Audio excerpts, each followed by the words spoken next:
Video kali ini saya nak tunjukkan macam mana cara untuk kita buat butter chili clam menggunakan Thermomix. Jom kita buat.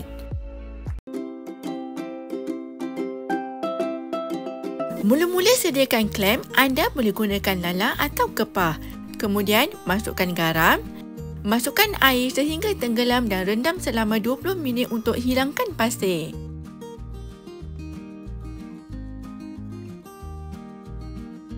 Sekarang anda dapat lihat pasir yang keluar dari clam ini.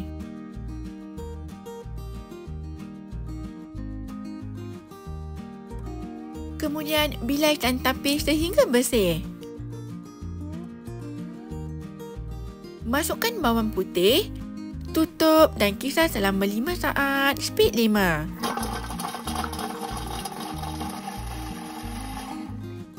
Dah siap? Scrape daun guna spatula. Kemudian masukkan butter. Masukkan daun kari.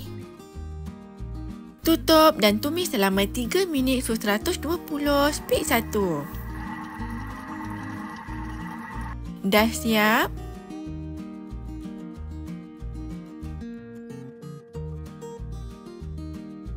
Masukkan cooking film.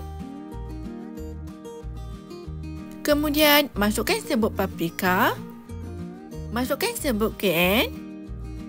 Kemudian masukkan serbuk black pepper. Masukkan cube pati ayam. Masukkan sedikit garam. Masukkan sedikit gula. Masukkan chili flake. Tutup dan masak selama 4 minit suhu 100, speed 1. Dah siap?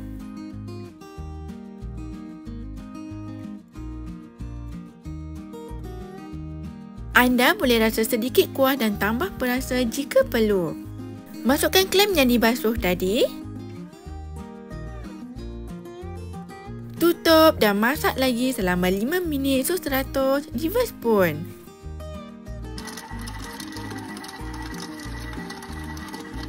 Dah siap. Mudah kan?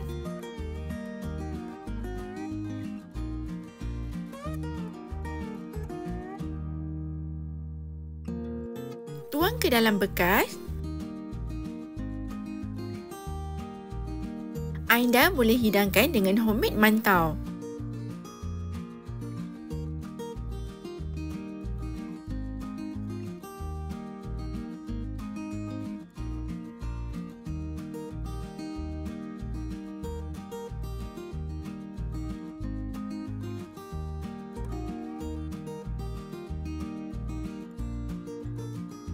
Elok je kan?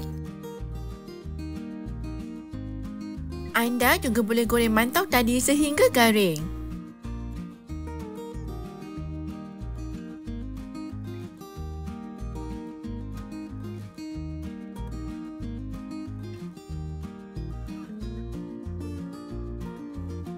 Sedia untuk dihidangkan.